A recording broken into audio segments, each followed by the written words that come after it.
Officially right now. Cool. Officially. Let's see it. Bum bum bum bum bum bum bum bum.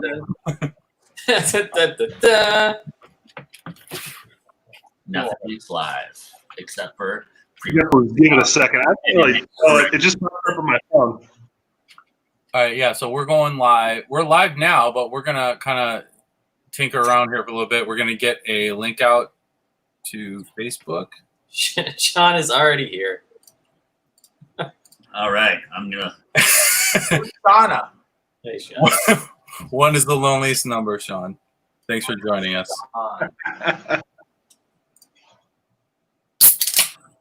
So it looks like we can comment from YouTube. I have YouTube open on the other link here. Oh, good for you. This is definitely live, but it's also the first time we've gone live, so we're kind of test running this thing. We're on StreamYard. Yeah. It's a really badass platform and dashboard for free. Shockingly. All right, I share it. Don't tell anyone. They should be charging. Share. You just gotta have that like duck in the corner, though. You know, I guess it's over there. I don't mind the duck. Yeah, I don't hate the duck. I don't hate the duck. So we're gonna get a link out to our Facebook page soon. I've already shared it. Oh, look at you. Not on your Facebook though, on mine. Right. I'm creating a post. Cool. Cool. Are we allowed to be drinking 15 different things? Sure. You know what? This is YouTube. There are no rules. Oh, there's rules. Oh, there are rules. All Brian's favorite people are demonetized. Awesome. Shame dog. So if you're here now, we're just giving this like a minute for people to jump in. So I got time to smoke? No. Right?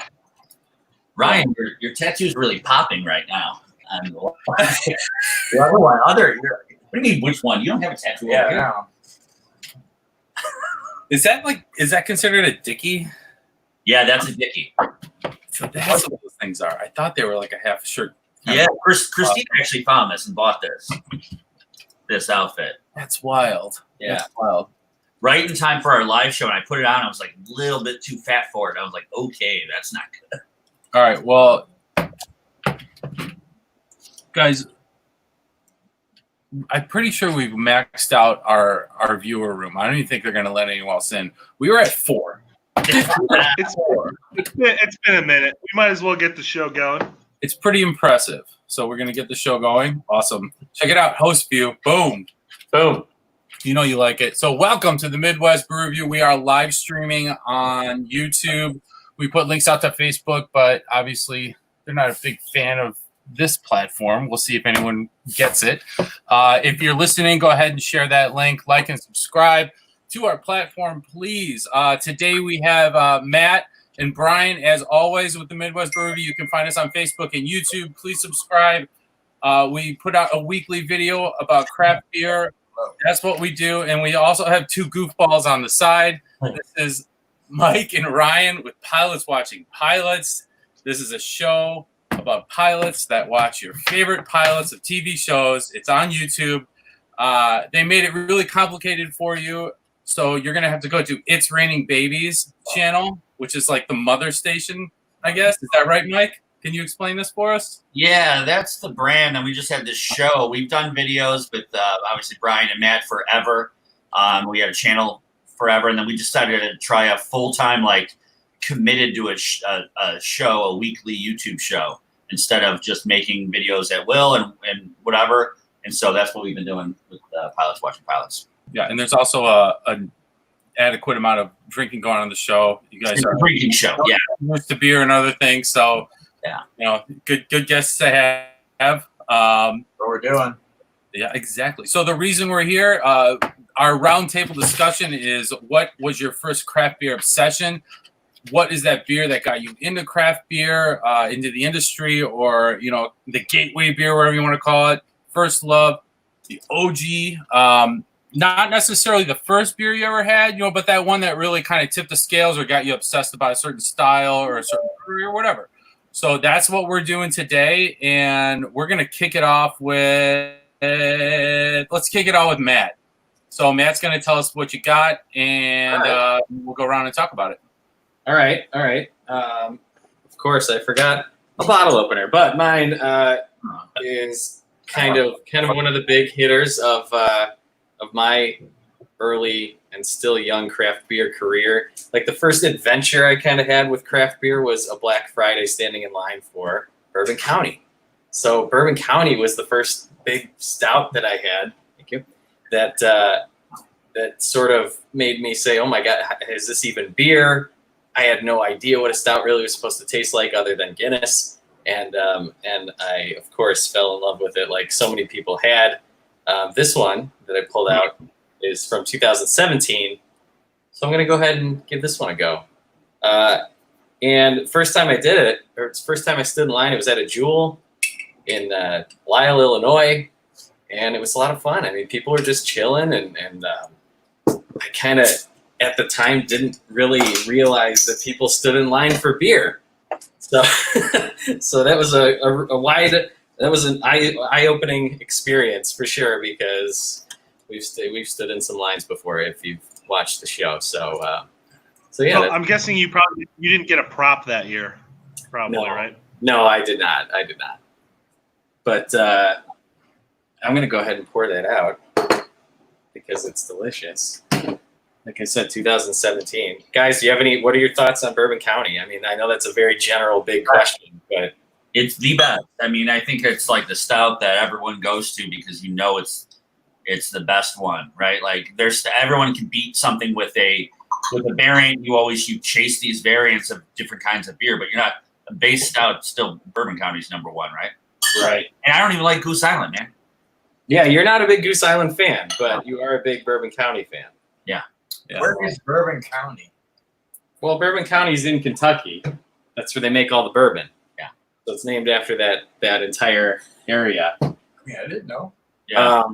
There's several counties, so they make bourbon, and it's not like there's one county. It's kind of weird. So because this is kind of a nice thick beer here, I kind of did a honorable mention for a little lighter beer to kind of cleanse the palate. Another story, this is before Bourbon County, would be this little brewery up in Wisconsin called New Glarus, and I had a spotted cow, and I was like, man, Yum. this is like something else beer could taste like besides Miller Lite. And then that took me to try the old IPA that they have, Moon Man, which is still one of my favorite IPAs. What do you guys think of that one? I love Moon Man. Yeah. So I met the cat. Oh yeah. So that Moon Man is a cat. Notice the paw. Oh, really? Yes. I always thought it was like a raccoon or something. That's like a big paw. It's a big cat, right? Was it their, Yes. So was it their cat? It was one of the brewers. Cat? One of the brewers' cats was Moon Man, and the brewer moved to my area of the woods here, and he heard my band practicing, and he walked over here, and there was this little gray cat that was going all over, and he was like, "Yeah, this is Moon Man," and we were like, "The Moon Man? Are you kidding me?" So that was kind of cool. We met Moon Man. Wonder how he's doing. You were practicing by my parents' house? Mm-hmm. What? Yeah. That dude lives by my parents? I don't know if they still do, but yeah. Let's go crash his house. Yeah, I'm gonna enjoy this. For the Moon Man and the New Glarus stuff, there was always this like lure because it still is, right, guys? It's still a Wisconsin only. They don't distribute to Illinois, and they're not like the most mind blowing. I mean, they make super quality beers, right? That they're not the most like earth shattering, mind altering beers or some monster flavor. Whoa! But I think Wisconsin only. I would put Belgian Red. I would put Strawberry Rhubarb. You know, the Thumbprint series stuff. I would put that up against any of these hype beers that people pay a ton of money for. And you can go up to Kenosha, Wisconsin, get yourself a brat at the brat stop, and you could probably buy it there for like, I don't know, $10-12 a bomber. Well, it used to be bombers. I think now it's all just 12, like 4 packs, right? Speak. But I would put those beers up against a lot of like high, secondary market beers. Right. But what I'm saying is they're daily drinkers. They kind of are what they are. But my point is, there's something about it being exclusive to Wisconsin. It's, for me, and we talk about this a lot, craft beer is a lot about context, who you're with, where you're at, not necessarily the beer. And being in Wisconsin, like on a boat or on a lake with a Moon Man, dude. Oh yeah. Ryan knows what I'm talking about. The pilots have just chugged their first beer of the night. Yeah. They've become impatient with our discussion. Also, It's great. Sean from number 6 with cheese over there. He was just commenting on how you can kind of get Bourbon County anywhere now. That's very true. I don't stand in lines anymore for Bourbon County because it's everywhere. I could go down the street right now and buy some regulars. Jewel? Which I saw. Yeah. Yeah, I don't know if it's there right now, but yeah, you can get it at Jewel, and then They had it like first to tap it. And here, Sean. Actually, since you're watching here, let me do a quick costume change for you here. Yes, there it is. There it is. There she is. The old number 6. With The OG number 6 hat. Yeah. There's I think 2 of these made actually. Just saying, just saying. So go check out number 6 with cheese. They are a comedic food review duo, and they do so much more than just that. So check out their channel, number 6 with cheese. Yes. They eat some cool food. Hey. One thing I would say about Bourbon County, though, is that I think most people, I would think is that they're the originator of putting stouts in bourbon barrels. They are the benchmark, and I think that's why they are so highly acclaimed, right? Right. Yeah, So we go to like Fobab and things like that. They don't, Goose Island is at that point where they don't need to enter competitions anymore. Like some of their beers, they'll enter like just random one-offs every now and again, but it's like they're past that. Yeah, and John Rooney over there. Keep your money in Illinois. Chicago beer rocks. You're absolutely right. It does rock. But this was one of the beers that kind of got me into more craft beer, and I got a soft spot for Wisconsin, minus the Packers. So. I just saw in the comments too. Shout out to K Zone who's watching. He's driving a tuk tuk tonight. I don't even know what that is. It's like TikTok. Tuk-tuk. What is a tuk tuk? I don't know, man. He's driving. Yeah, I want to know what It's bike things, bro. Oh, is it? Yeah, it's a That's bike with like awesome. a carousel in the back. Oh, it's like Awesome. cool. Cool. Be So, safe yeah. out there, K-Zone. So, yeah, we could go on and on about Bourbon County, and Sure. that's just like a whole series in itself because we have all of our stories and our obsessions with that beer for sure. But yeah, we do the first every year. let's keep this thing moving. Brian, what are we drinking? What you got? What Pass. you got? Pass, did you say? I'm just kidding. Right? White pass. I am drinking. See that? Oh yeah. Nice. Little fat tire. Fat Tire Amber Ale. So this beer kind of for me goes back to before we had bottle shops, before grocery stores, liquor stores had dedicated craft beer sections. Basically for me, this beer was, I discovered it in college at Illinois State. I have a good friend whose father lived in Colorado, where New Belgium is. And he worked his job was in the mergers and acquisitions of beer and wine companies. So he'd get all kinds of fun stuff, bottles of wine and beers on all that. So every month we would get like a rando like shipment, and he'd sent Fat Tire one time, and ever since then we kept asking him to send us some more. And back then it was Bombers, and then eventually it came to Illinois, and it was like, outside of like say like Two Brothers, and you might see some Goose Island stuff on the shelves, maybe some Firestone from California. There weren't many craft breweries around back then that were distributing nationally, and there weren't many liquor stores that were buying into craft beer in the prices, that came along with it for consumers. So yeah, this beer just it brings me back. It's still a freaking awesome beer, and they still sell a ton of it all over the place. It's got perfect, sweet caramelly, just beautiful balanced body for an amber. And it's like, sometimes it's funny because sometimes you neglect drinking some of these beers. I was telling Mike from Pilots, it's like, holy crap, it's been a while since I've had a Sierra Nevada Pale Ale, but like every time you have it, you're like, man, that's a treat.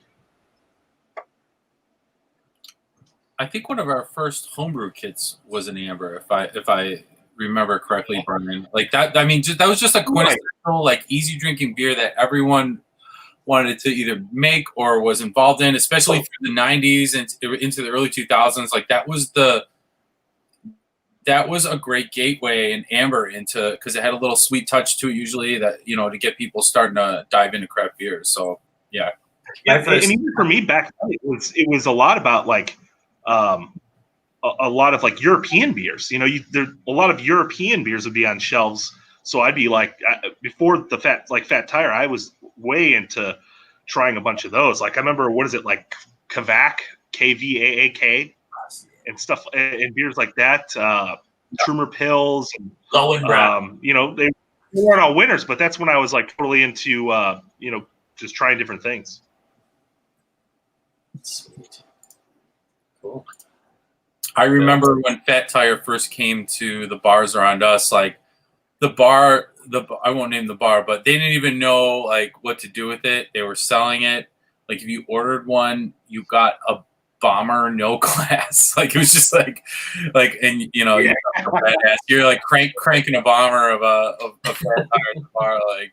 But like that's just kind of how it was. And Mike, you can attest this. You've been a bartender. You are a bartender. For how the scene has changed, like seriously, when Fat Tire came around and some of those early ones, like people didn't even know how to like put it in a glass or what the hell to do with it. They just people were excited and they started selling them, right? Yeah, my bar is still the number one Fat Tire seller of all, because it's $3 on Fridays. The number one Fat Tire seller in the Reps whole region, in whatever. I don't know how big the regions are, whatever. But in his whatever, he came in and was like so pleased or whatever. But one thing I asked him about, I was like, hey, is Tour de Fat ever coming back to Chicago? And he said, no, it got to Chicago. I went to Tour de Fat. It's a festival that New Belgium puts on, which is like amazing. It's all about like not only beer and entertainment and like kind of how you guys in your episode of the Lagunitas Circus, it was like that. But I mean, just way more, I felt like just entertaining and like out there, like it's all up. They had bicycles with square tires you got to try and ride, and there's just bikes everywhere because they're big, like bicyclist, friendly company or whatever. And I mean, I saw like Reggie Watts was there, obviously Snake, all these crazy artists and like local people too. But just like a weird, wild festival. And I guess they still do it in 2 states, but they're not coming back to Chicago. Chicago doesn't like them anymore, I guess. Too wild for Chicago. Too wild. That's Nice. I think Fat Tire. I had Fat Tire for the first time, and I didn't even know it was like craft beer. It was just a beer that my uncle gave me, and I'm like, oh, sweet. And I had I knew it. it was craft beer right away. When I had Fat Tire, I was like, wow, this shit's like messing you up, like this is like, that's like, you're drinking your normal stuff, and then like you start drinking these craft beers and you're like, whoa, that's so wild. And now you still hear that from like old guys. And old guys will come in the bar and be like, oh, I can't have it. And, I'm like, hey, we got a new beer. And they're like, oh, I can't have any of that. I'm driving. It's wild. And they have like 2 craft beers, knocks them out. So What about 2? When was that? Before or after that? Which one?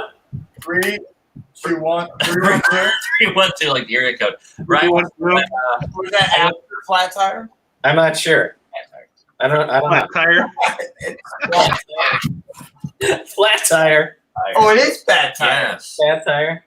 All right. So Yes. anyway, 3, 1, 2. Is that before or after?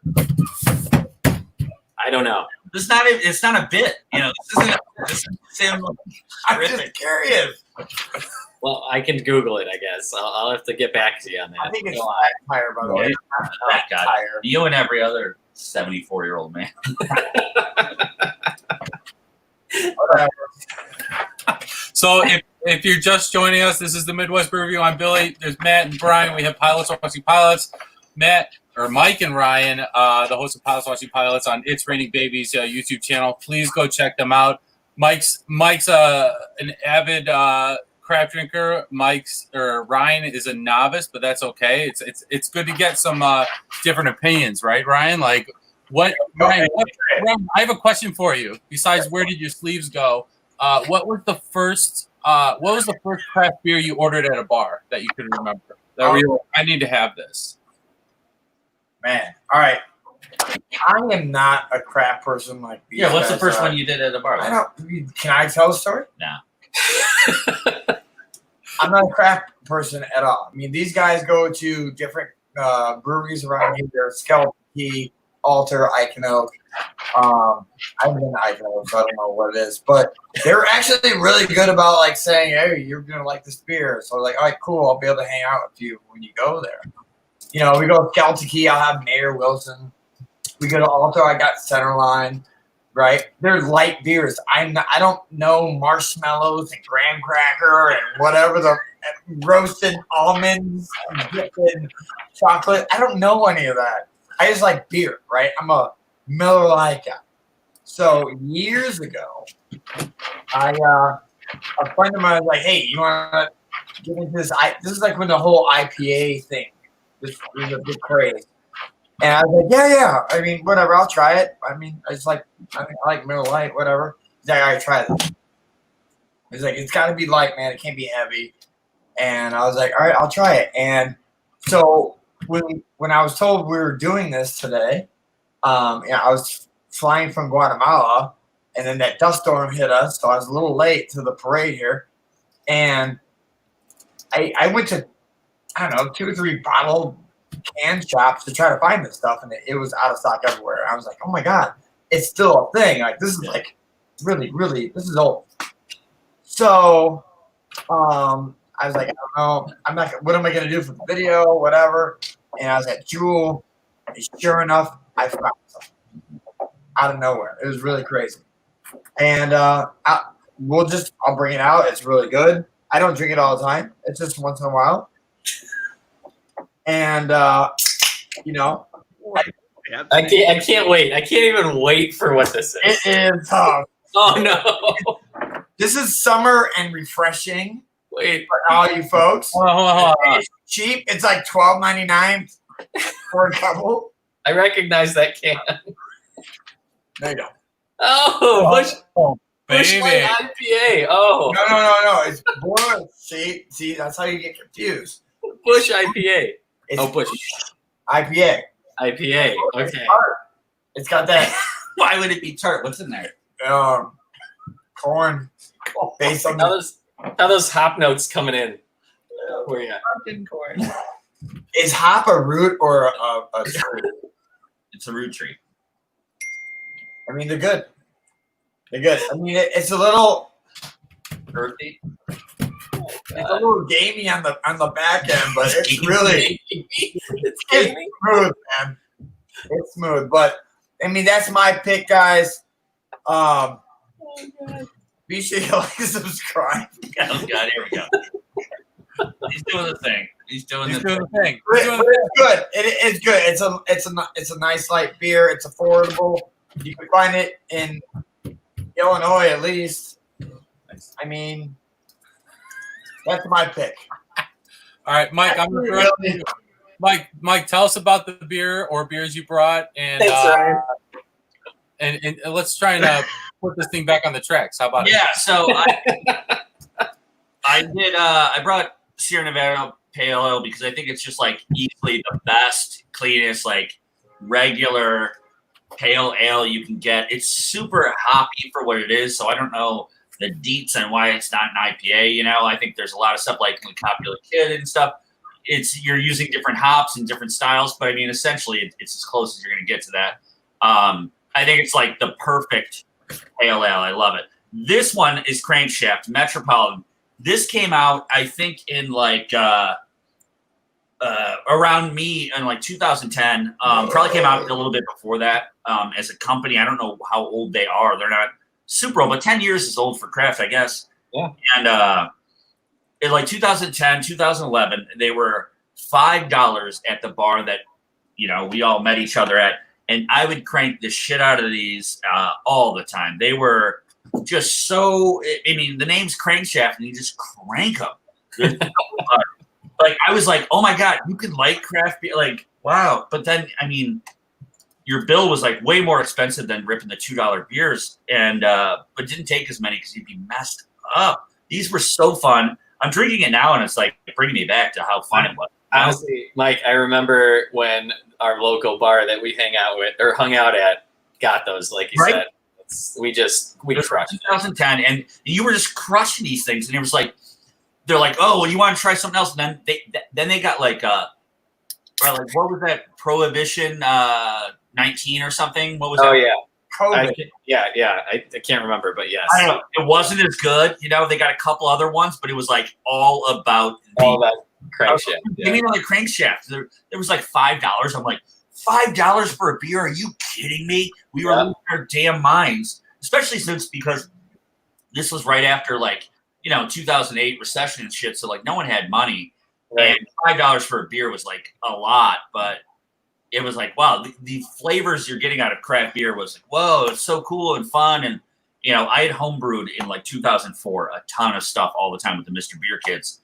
And all of it, kind of tastes the same. It tastes, you can get that homebrew flavor. You're like, oh, this packet has this. And you're like, this kind of all tastes just like malty messes. But number 6 agrees with you down there, it looks like. Yeah, I remember Crankshaft, and I was like, dude, this is so fun. Like, I loved it at the time. I haven't had it in probably like 9 years, right? Like, I haven't had this in forever, and I feel bad. I have this on a regular basis, though. Like, every, I don't know, couple months, I'll grab this or like, Ranger or one of their weird. I love Sierra Nevada as a company. When they did what was it, the Celebration, or what was that one called? Celebration. For the fires. Oh, Resilience. When they did Resilience. Celebration. That's a weird name to celebrate. A bunch of people are celebrating. Don't do that. Don't name it. Resilience, yeah. Oh, God, bad on you guys for calling it that. No, Resilience was awesome. That was such a good beer, and it like re-sparked my love for that company. They're so fun, and they're so good. Everything they make is like so crisp, and true to whatever style they're putting out is like perfect, Would you guys call that company kind of a benchmark of craft beer because they've just been around so long and haven't dropped off into obscurity? Yeah, these guys? Yeah. No. Yeah, those guys. Yeah, Anheuser-Busch. No, I completely would. And I'd say that, it's few and far between too. Like, who else has been around that long and can last? So many beers come in and you've had them. I mean, it was fun for us to think about it and deep dive into this, but how many other ones did you drink and throughout the time that showed up at your bar for a while, you drank it, no one's ever heard of them again, they're gone, they're not even a company anymore. It's a very hard business, and especially back in the day. Nowadays, it's like booming because everyone, seems to like craft beer, but these guys were doing it in 1980. Everyone's just like, give me another Spuds McKenzie, dude. Like, they're competing against like great taste, less filling. Yeah. Ryan, tell us how that was. 1 point for Ryan. Oh, we're not keeping track. We're not doing points again. I was -7 years old. Ryan was probably cracking his first 30-pack. Oh, for sure. No, they didn't make 30 packs back then. No, that's right. Pop tops, right? I remember when they started making 30 packs and going ape shit. I was like, what? Are you kidding me? We're getting 6 more beers? Tight. For 10 cents less? Yeah, it was awesome. All right, who haven't we done yet? Billy, go ahead. All right. I was actually going to say something Ryan, go. because Mike was bringing up the 90s a lot. And if I do recall, Bill did a lot of, as part of his like master's business program stuff. I think he did like some report on, or at least studied like the 90s craft beer boom, because there were a lot of craft breweries in the 90s and then it just tanked. But I think that's where we get a lot of your, like a lot of breweries that like kind of stand the test of time would be like your Lagunitas, your Goose Islands, your Sam Adams, Firestone. I'm shocked no one has You Sam know, Adams here, huh? Actually, Oh, Bill might. I don't know. We don't know yet. All right, Bill. Don't. All right. I hold up. Like my actual first. I mean, I think it's interesting that there was this bubble that the '90s where people were like into craft beer, and it went away, and now all of a sudden it just freaking like exploded. I mean, we have every town has a bottle shop. Every town, at least in Illinois, has a brewery. And everyone seems to be making it. Not everyone's making the best beers, but like people are making great beers. Yeah. No, totally. Completely agree. Ryan, what were you saying? Ryan, would you like to finish that thought? I was just gonna say that my first actual craft beer was Sam Adams Winter Lager. What? You didn't have Boston Lager first? It was in the winter. It wasn't in Boston. And shut up. And that was like the first time I had a beer that wasn't like Miller Lite, and I was like, ew, this is like too heavy for me. But I did have the Oktoberfest, and I loved it. So Sam Oktoberfest is still a staple, man. It's still really good. It is really good. Now years have passed, and it's a little sweeter. Well, they changed the recipe for the first time in like 20 years or some stupid thing or whatever. Yeah, that's why. And the guy brought me the new one, and I was like, "This sucks, dude. What are you doing? What are you doing? Why are you messing with perfection? Don't chase everyone else. I hate when people chase, and that's to be said about local craft beer places, right? The people that have their niche and that find it or whatever, and they make good beer. Sure, you can make a one-off of something, but if it's not your style, if you stick to what you're good at, just stick with that. Don't go chasing waterfalls. Nobody wants scrubs. Somebody get bingo on waterfalls out there. Let us know. Billy, go ahead. Wait, actually, first, John, what do you think of Michael Jackson and his reviews? What? Not the Michael Jackson that you're thinking of. Oh, okay. Yeah. oh, that sucks. Yeah, Michael B. Jackson. It's Michael Jordan. He did a lot of reviews on beer and whiskey and stuff like that, and I honestly haven't deep dived into him too much. Anyone else? I have not. No. He was one of the original beer guys that travel around the globe, and he wrote some really good craft beer books. A lot of the original reviews and comprehensive write-ups on different European styles and origins and things like that. He was a titan of the industry before it was a big deal. See, I'm still Right. in the new school. He was a scholar and a big. And he probably told everyone that you should be drinking Westy before everyone knew they should be drinking like Westy, West Winter. Yeah, he was cataloging all the Trappist breweries and defining styles, and before anyone was even interested in any like BJCP or anything like that. So he's a treasure. Interesting, John. What do you think about it? Type it down there. We'll get back to it. Go ahead, Bill, with your beer though. So it's funny we're talking about the '90s and craft beer. I picked a brewery that started in the '90s or earlier, I think, and they actually stood the test of time. The Sign of Summer, Bell's Oberon. Oh, Oberon. Mike's about to leave. Mike's gonna leave, but that's okay. Keep going.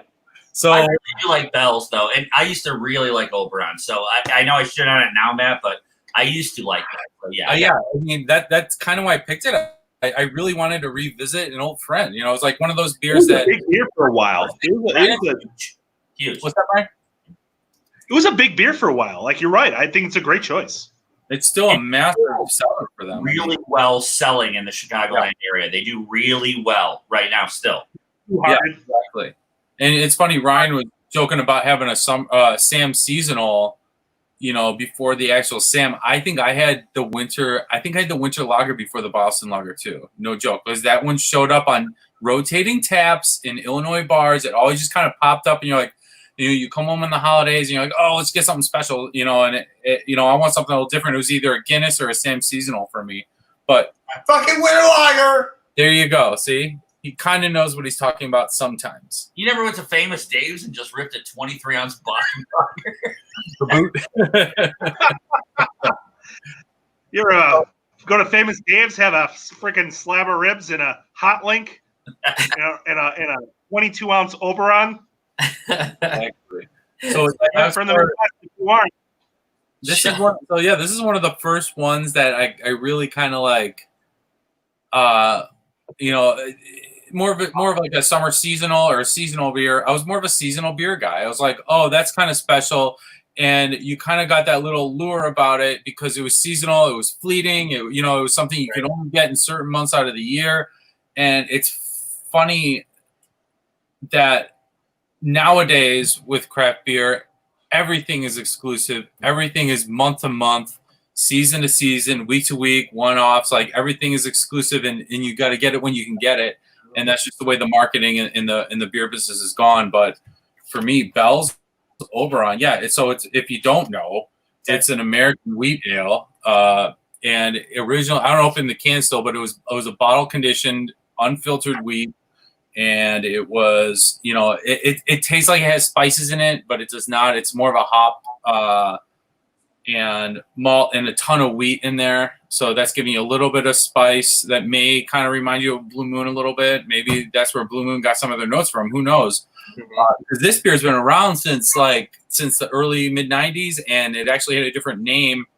And I believe in the late 90s, they had to change the name because of a lawsuit or someone else. They were running the same name or running in another brewery. And what happened was, I forget what it was called exactly, but yeah, they settled on Oberon. And this beer is a freaking legend in Michigan. Like the spring does not start without Oberon. Am I right, guys? I agree. If you see number 6's comment on there too. What? What, Brad? I feel like Sean would know about that. You cut out again. I'm sorry. I said I feel like Sean would know. I think Yes. he's a Michigan State boy. Yes, check out number 6 of Cheese's comment there. Dude, I'm from Michigan. Pop that up there, Bill. And still to this day, people definitely get hard over Oberon. It's the sign of spring. You see the Oberon at the show? You and Lyle. Right? Yeah. So, I mean, that's – and also, like, Bell's Two Hearted is, I think, my favorite from them. I think it's awesome. You know what? I like Two Hearted a lot. And I used to love – that Sierra Nevada Pale Ale and like Pliny, they're constantly voted like Alchemist, all these, some of these beers, they're constantly at the top of the list as far as rated IPAs like nationally. Yeah, but like Pliny, I don't know about distributors, but distributors told me that Two Hearted was voted best, and I'm like, by who? Like craft beer drinkers? They have it. Distributor people. I was like, cool. Yeah. Let's go live to Sean with number 6 with Cheese. You're on, Sean. I don't think he's on. I don't think so. One of the things about, like, you're talking Sam Adams.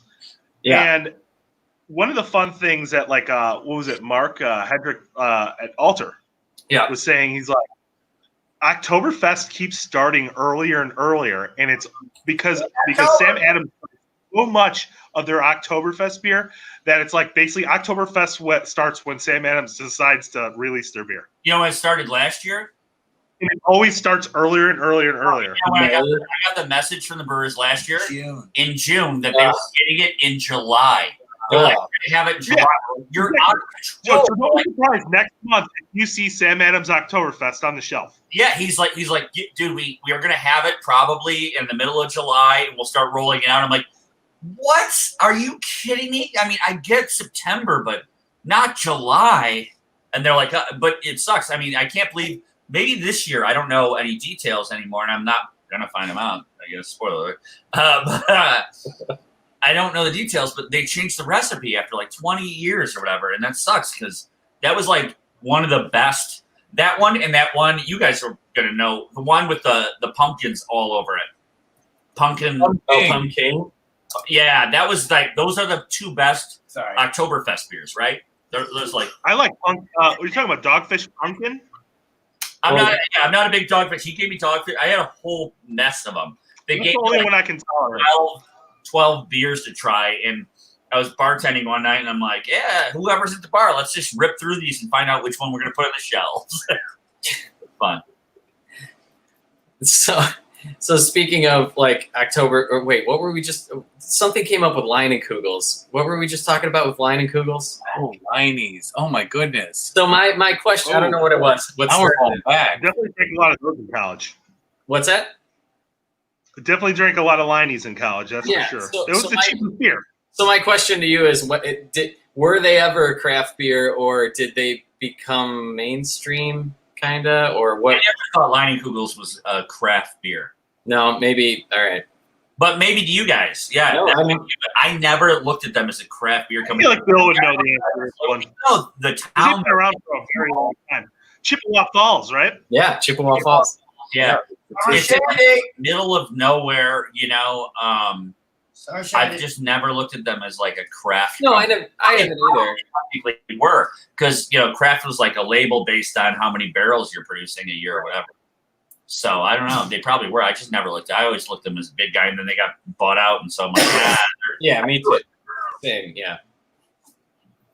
Yeah, they for sure got bought out at some point, but they were pretty much all over the place for a while. Even oh my goodness, when I was in college, Murphy's. If you're a Illini out there, Murphy's had like the exclusive. They had like the main line to the Northwoods for some reason. So if you were in Champaign This one. and in the early 2000s, mid 2000s, late 2000s, like that.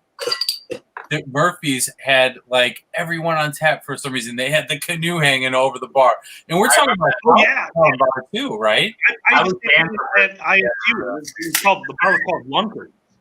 And they literally, every beer on tap was a Liney's beer. Yeah. And then like, if you wanted like a Miller Lite or a Budweiser or whatever, it'd be in bottles.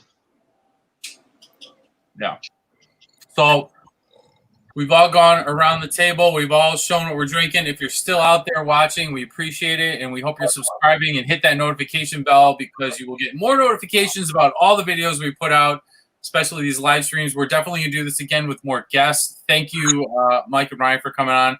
I'm not cutting us off now. I'm just giving us a little recap. I'm drinking the Bell's Oberon. Brian, you had the Fat Tire. Matt went monster on us and went Bourbon County on us. And the pilots watching pilots over there went crank Sierra Nevada and yeah, and a customized Bush IPA. So, I don't know. This has been fun, guys. I think this could be a thing. I think we need more guests, and there's a million beers we can discuss about this, and there's a million bars and stories you guys all have about, way back when we were getting started, or just jumping into beer, or even more recently. Like, I don't want this to be about just like that one beer that got you into craft beer. It could be the beer you had last month, where you're like, holy shit, I like sours, or whatever. Like. I think this has got some legs, and I like to continue it. So if you're out there, please comment live or after the fact. I believe this stays up, right, Matt? This stays up. I think so. Yeah. Should. Yeah. After the fact, comment and then let us know some of your favorites, old timey beers or whatever, and maybe we'll crack some of those open and check those out too. Yeah, so I think it's a good time to make that call out to anyone watching. Like what was your beer that got you into craft beer? Right. And why, I guess. So I've got a comment to mention right now. John Rooney just said that Sam Adams Brewery tour is just as good as Lakefront, Wisconsin. There we go. I heard the Lakefront one is cool.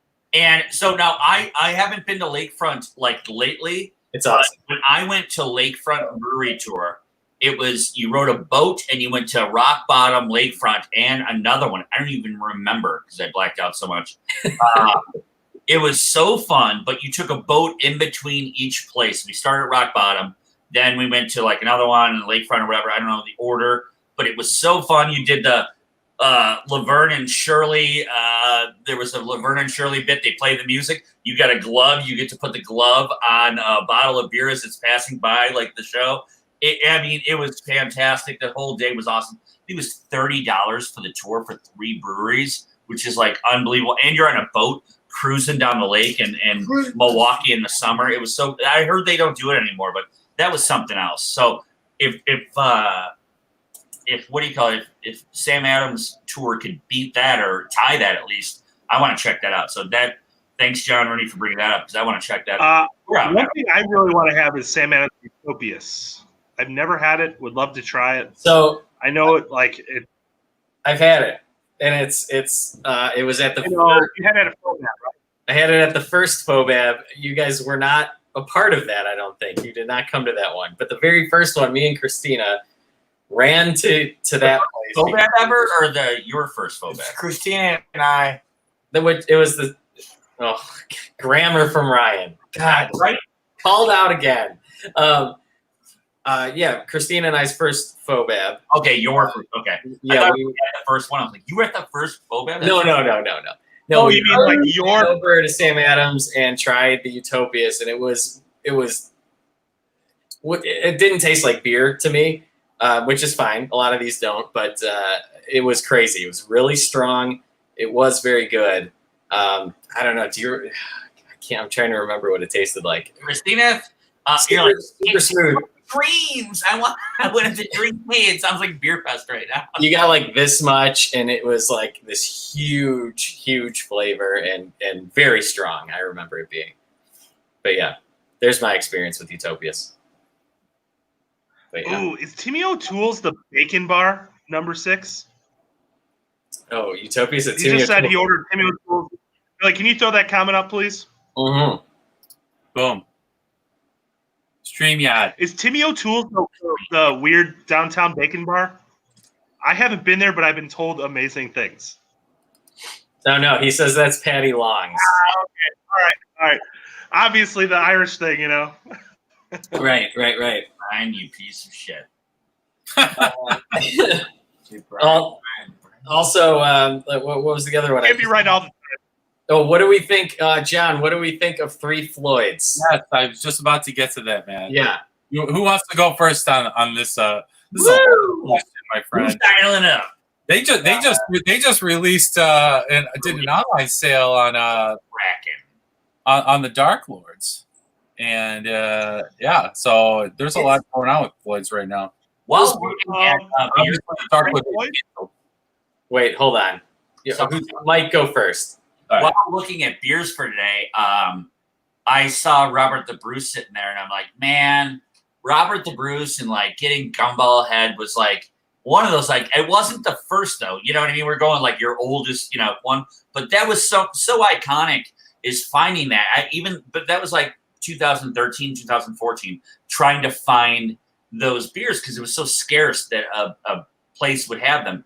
Brian used to ask the manager at the local convenience store to get those. So he'd literally get like 3 6-packs and Brian would buy all of them. Like he would just get them for Brian. It was insane. Like, yeah, it was great. My buddy Nick used to go to Dark Lord Day way back in the day. We lived together in 2009, 10, 11. He was going way back then. I don't know when Dark Lord Day started, but he was going a million years ago. And then like, he would save the bottles for like a year and try them. And I was like, oh my God, what is this beer? I was blown away.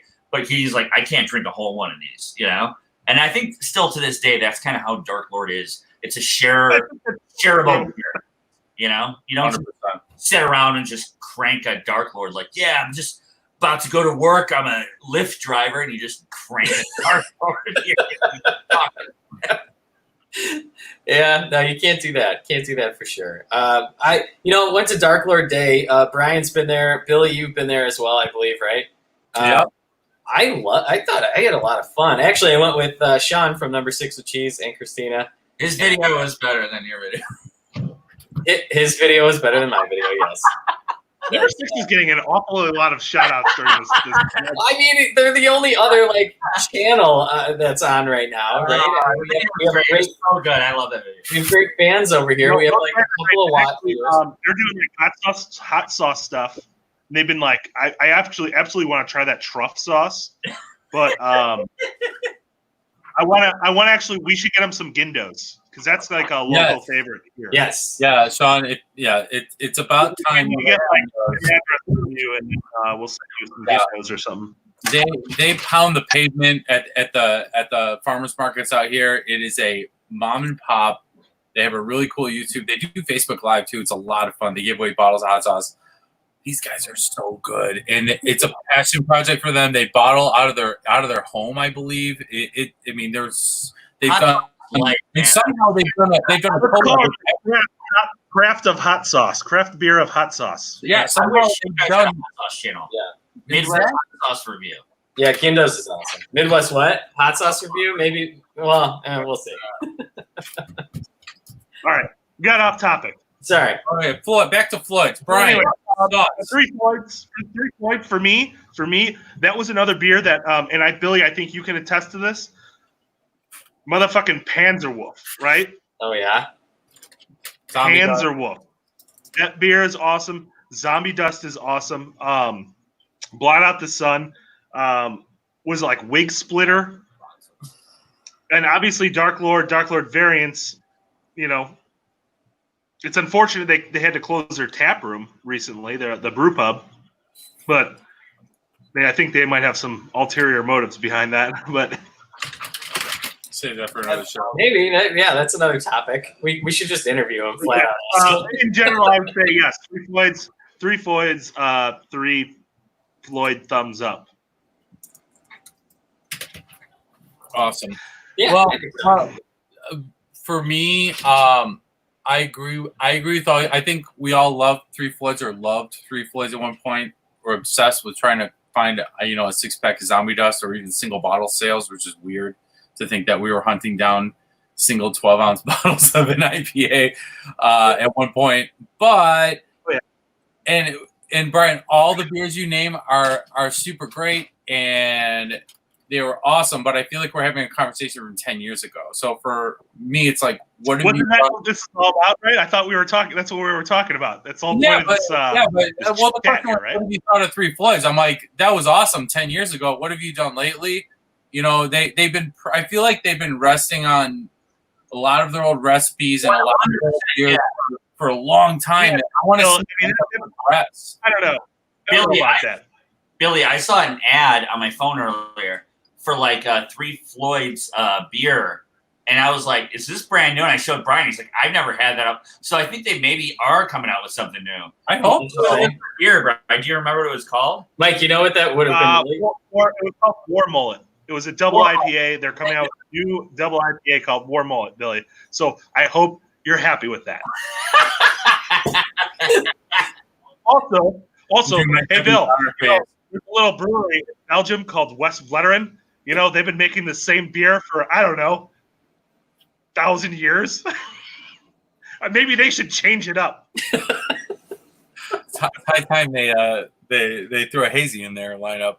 Tell those monks to yeah. A monk brewed hazy IPA. Mike just took his sunglasses off. Mike, it would have been sweet if you saw that ad on like our page or something. That would have been good.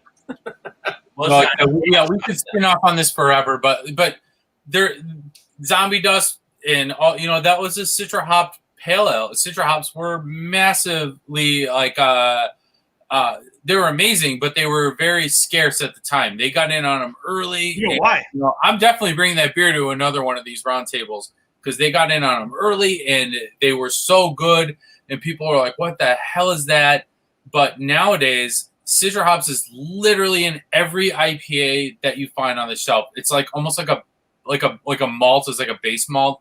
People are using Citra hops like a base hop in every IPA you can find out there practically. So it's pretty crazy, but they definitely were on the forefront of a lot of things. I'd love to see them on the forefront of a lot of new things instead of just kind of sitting back on what they've done. Yeah. I think we've talked about this in the past, Bill, but I think what's very distinct about 3 Floyds is whatever their yeast culture is, their proprietary yeast culture that they've developed. You can tell that they use it in a lot of their IPAs. That gives it that distinct flavor, which is a great thing. Yeah. They're yeast. And just from talking with local breweries, they're all investing in like science and equipment to develop their own yeast cultures to, instead of using like those standard, ale packets, of dry yeast to make their beers. They're trying to come up with something of their own, their own unique brand and flavor and all that kind of fun stuff. Mm-hmm. Exactly. Yeah, I think that's the future, right? Like that's going to be the thing. People that create their own, able to separate yourself. There's, 8,000 craft breweries or whatever. How do you separate yourself for the future? Oh, I don't know. Create your own yeast. Do magic tricks in-house because people love magic. A bunch of cool ideas. Mike, I don't know where Ryan goes, but I had a question for him actually from one of our amazing viewers that have stuck with us for this. Yeah, let's hear We'll just start the mic and hope Ryan comes back. This is from our pal Corey, also from Number 6 with Cheese. Thanks, Corey, for joining us. He wants to know about the warm ass Coors Light. This is like a wheelhouse question for Ryan. I feel like there he is. Ryan, we have a wheelhouse question for you. We don't got to spell. How do you feel about warm Coors Light? Because Corey Wagner is slamming some of them right now. Sometimes you just can't wait for the fridge, man. I usually throw them in the freezer. Dude, I can't afford that warm Coors Light. I can only afford that warm Keystone Light, man. So you gotta do that wet paper towel trick. Here's a true story about warm beer. The first beer I ever had in my life was warm. It was old style. Me too. I started croisening beer, croisening, whatever. Dude, me too, totally. My dad drank old style, and he drank it warm because it was $1, or I don't know, it was cheaper at the liquor stores that he went to, and he's bohemian, so he's cheap as fuck. So he's like, hey, I'm not paying full price for this beer. I'll just drink it. So he could have put it in our, refrigerator. I don't know why he didn't, but he would buy it warm, and then he would just end up drinking it warm because he needed that beer in his mouth. So my first beer experience was warm old style. So I'm used to drinking. I don't mind drinking warm beer. These days, the colder, the better, I think, sometimes, only because you slam it faster. But if you want that full flavor, just drink it warm. You're getting all the tips. Let me tell you a quick story. How quick is this going to be? All right, Ryan, let's hear the hot take. One of my best buddies, Simon, he's from England, and he's all about, like, everything's got to be warm. He had, all growing up, he always had a case of Budweiser in his trunk. He'd fucking go in there and crack one, like, I'm dry heaving right now, actually. It's so hot, and he just chugged the fuck out of it. He's like, well, that's how you drink a fucking beer. That is how you drink beer. You chug it. But not when it's fucking 92 degrees This is pretty fucking warm.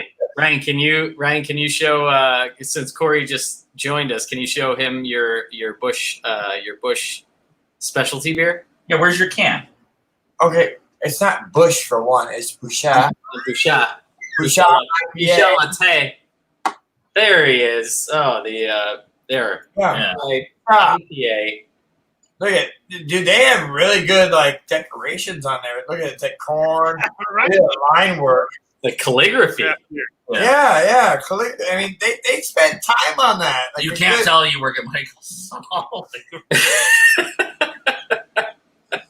Look, kind of fucking sequins on it now. Yeah, so there you go.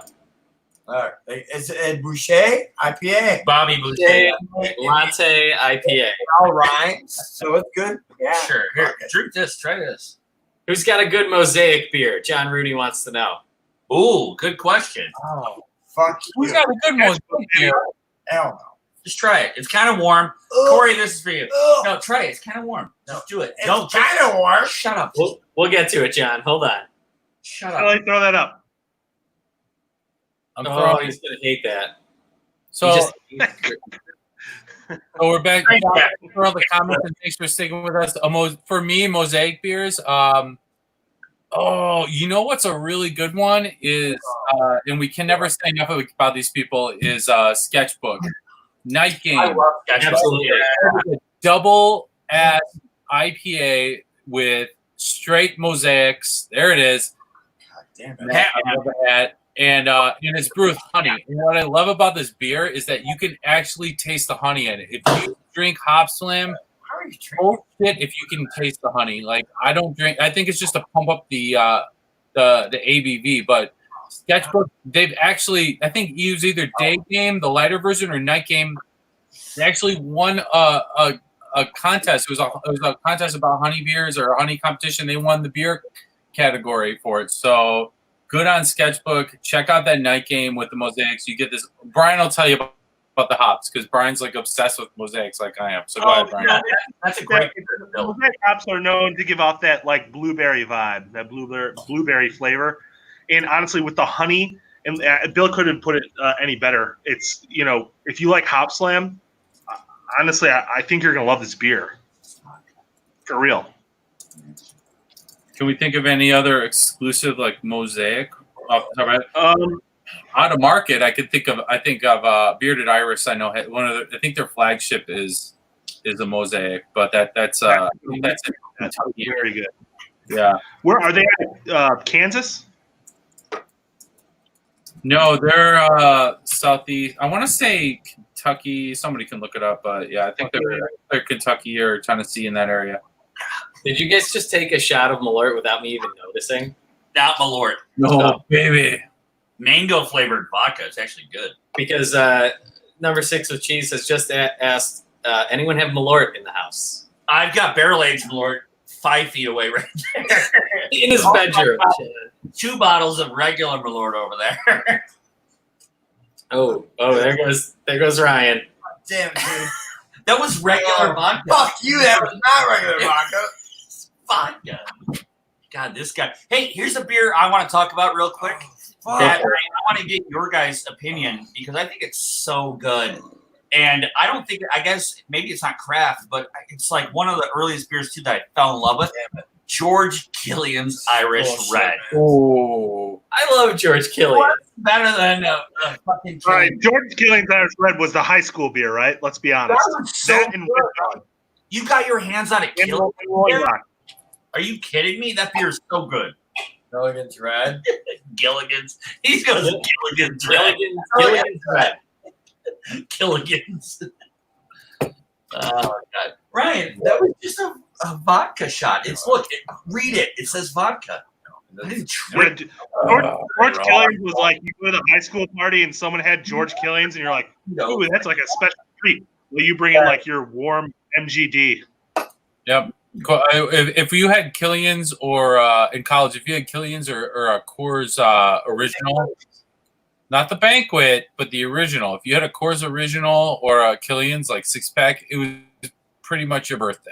Yeah, that was a big deal. I don't even know this craft beers. I can tell you right now. I know. I've been to the Coors facility in Golden, Colorado, and that Killian's is definitely made right there, and next to the Coors and the Ice House and everything else. Yeah. So guys, we're at an hour. I don't know how much longer you want to go. I think we decided that we might want to keep this to an hour. Yeah. So, now there's a lot of people watching. There was 6 before, so I mean that's cool. Yeah. Well, yeah. Thanks, guys, for tuning in. Like I said, share this with your friends. If you have not already, please subscribe to our channel and comment below. We're gonna try and do this again. Share with your friends. Let us know what your favorite original beers were, what you got in a craft beer. And by the time you get to Airplane Shots and Killian's Red, I feel like it is definitely time to go. So let's go around one more. Yeah. Let's go. you know what? I got an idea real quick, actually. All right. He's leaving. Oh, there he goes. Wow. Just Live TV. Blats. Hold on. When's the last time you guys had Blats? Matt, you probably never had Blats. You're a little. No, I in college. I used to. Okay.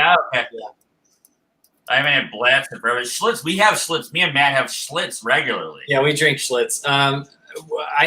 In college, we used to have parties called Get Schlitz Faced and Blatzed. Yes, that's fun. We'd bring cases of that over. You know what company I saw recently just rebranded and made their boxes crazy was Nike. No, what are you talking about? No. Oh god, There we For go. those of you tuning in, Brian and Mike live together.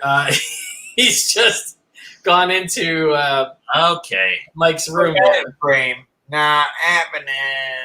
Sean, you gonna join us? Oh, that's yours, dickhead. That's some of Sean's favorite stuff. Oh, what is that? Oh, Yeah, it's yellow for a reason. Oh, that's on the Lord. And Oh, John, maybe pour some Black Label if you like it. The beer I was talking about, Stroh's rebranding has a whole new like packaging on their stuff. I haven't had Stroh's in like maybe 15 years, but maybe a time to get back into Stroh's, right? Some Strobos. stroke. Just rip some Stroh's. Rip some Natty Bows, huh? Oh God. Oh, I national. love Natty Bo. Can we talk about Natty Bo next time? Natty Bows around here. Did you know that Natty Bo is made by Heilmann's, which makes old style, so it's pretty much the same beer, different I label. did not know that. Mayonnaise. They make That mayonnaise. means- I don't know if that makes you feel bad, but you know, or Right? right, Corey, you're exactly right. It's Malort time, which means it's definitely time to sign off. We've got the Wait. Oh, we have French pilots joining us. I should wish this. All right, before we take the Malort shot, everyone, be sure to check out Pilots Watching Pilots. It's raining babies. Thank you so much for joining us, guys. And then also thanks everyone for coming over and taking some time to watch us and talk about some beer. And I guess ending it with a Malort shot. Why the fuck not, right? So Yeah, right. Malort time is the best time. Here we go. Yeah, this is the cleanest I've ever seen Corey's face look in here. That's an incredible photo, dude. You look at What a young, pretty boy. I Look like how young you look, Corey. Okay. I know. I'm such a clean-cut gentleman. How old is this photo? All right, fellas. Until next time, we're going to do this again. Appreciate you guys. Pilots Watching Pilots. Thank you again for coming on. Go check them out. Their channel is It's Raining Baby. Oh, he already took it. Hey, Okay. remember. And there it goes. Oh God, there goes Ryan. He's That still shot's about a decade old. All right, well, remember, it's just beer, but it's pretty damn good. Later. It is.